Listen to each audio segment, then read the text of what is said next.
My house has a room with no doors. Every room has an entrance. It doesn't have to be grand. It doesn't even have to be constantly accessible. Simply by its very definition, a room cannot be a room without a way in and a way out. Yet every rule has an exception. I've seen the exception to this one deep within my house. So deep, in fact, that I have absolutely no idea where exactly this room is. But I know it's nearby. I've heard people inside, and I've even been inside myself. Between me and my sister, my parents have 2 daughters. I was the last one to get my own place, despite being the eldest by a year. My encounter with the room occurred only a few days after moving in. I wasn't doing anything in particular. I was just walking down the stairs. A perfectly mundane activity that we don't even think about. A means from point A to point B. But what happens when point C gets in between? When we stop paying attention to where we're going, where do we end up? Each step creaked gently below my feet. Something that doesn't bother me, but it did seem particularly louder than usual on this occasion. Perhaps it took more of my attention than I had realized, because on the final step, I tripped. Not enough to hit the floor, but enough to stumble and lose my balance.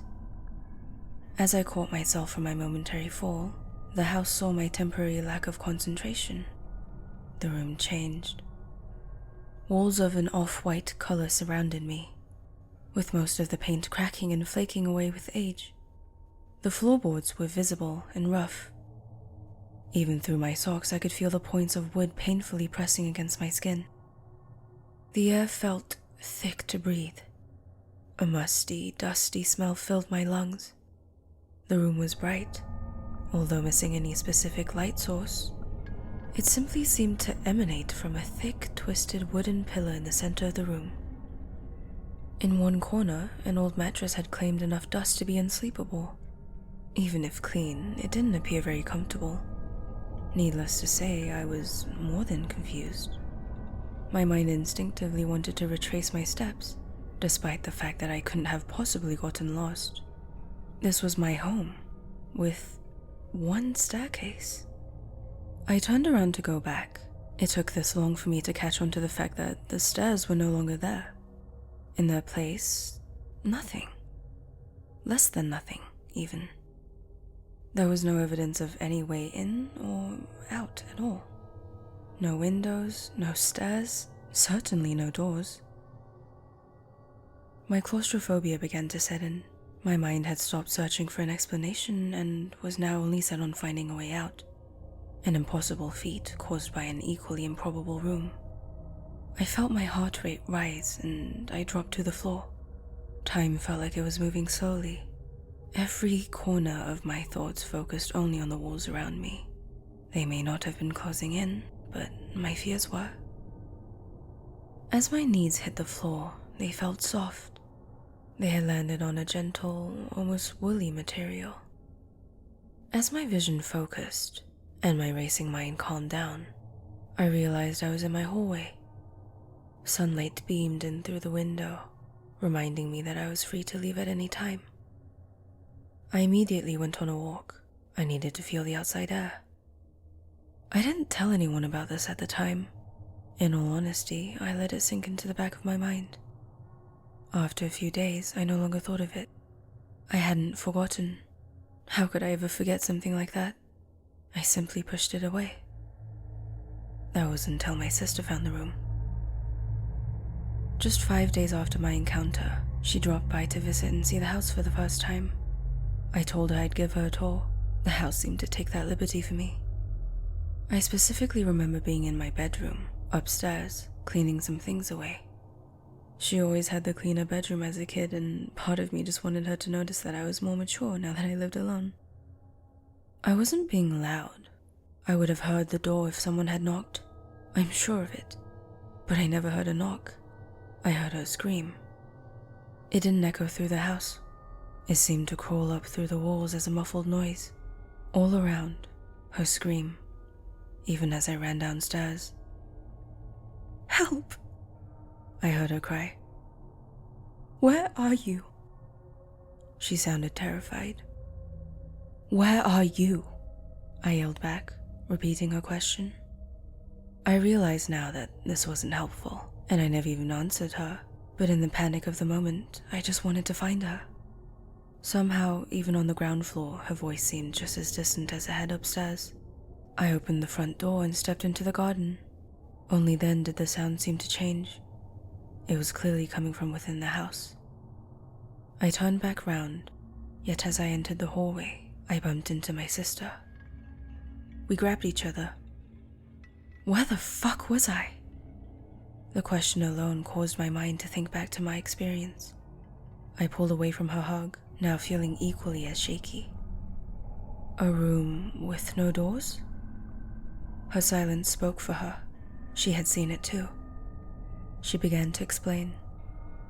You weren't answering the door, so I let myself in, and I thought the place looked strange, but I thought nothing of it. Another example of being unaware of your surroundings. As I closed the door behind me, it just disappeared. I ran around, and then suddenly I bumped into you, and the room was gone.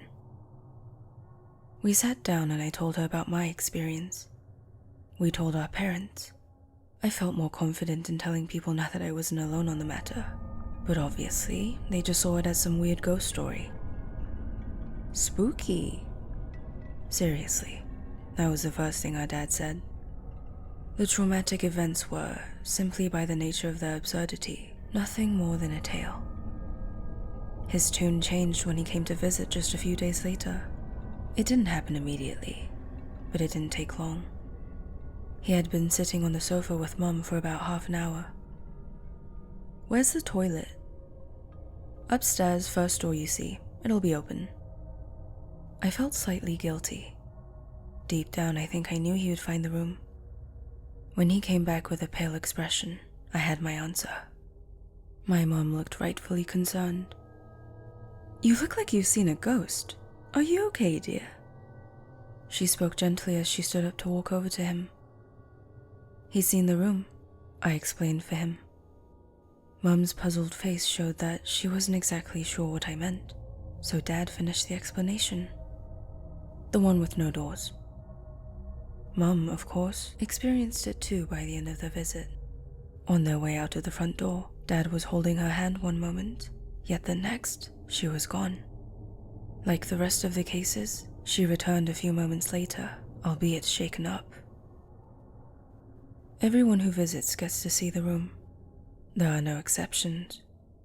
Every single person who has ever visited my house has seen the room at some point before leaving. They are safely and promptly returned.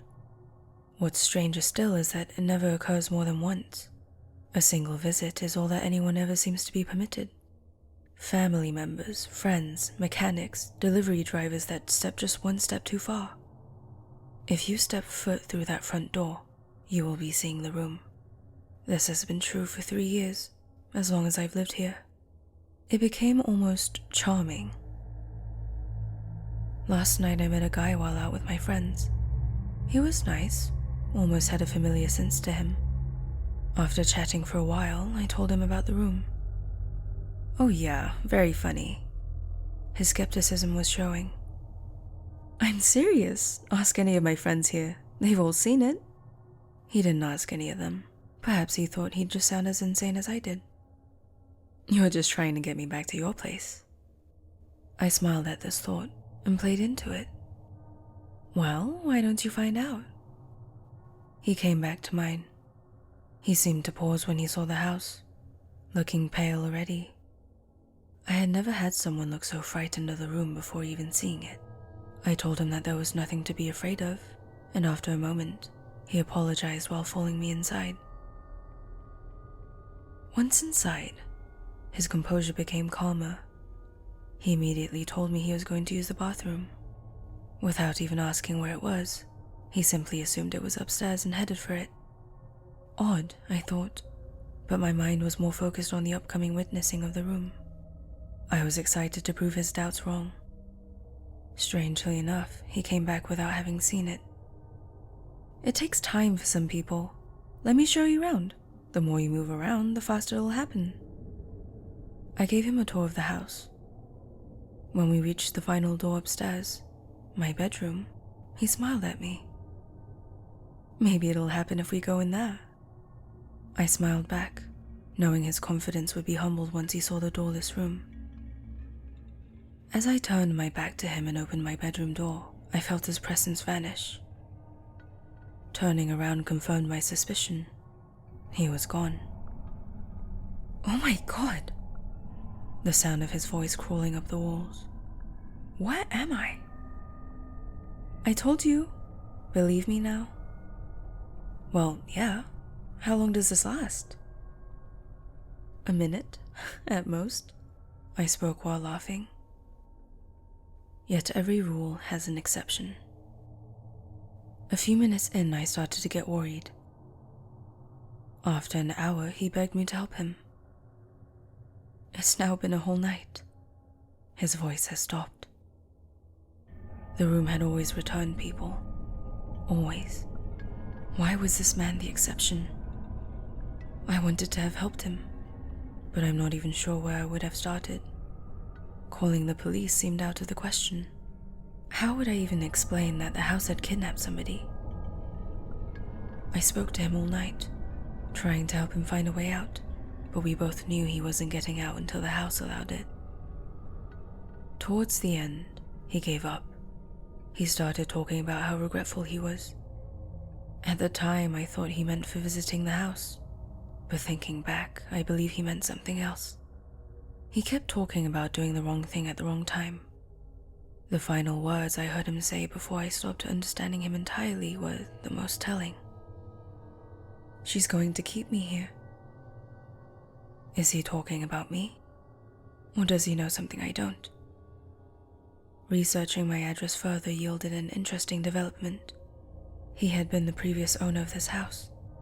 Perhaps subconsciously I recognized him, intrigued by his familiarity. I never met the previous owner before buying the house, but it can't be a coincidence. I must have seen him somewhere before. I also found an old listing of this house, from a few years before I moved in. The original floor plan had a basement, something this house currently lacks. Could this be the room? A friend of his came by to ask if he was still here. I explained he had left in the night. His friend came inside. He never saw the room.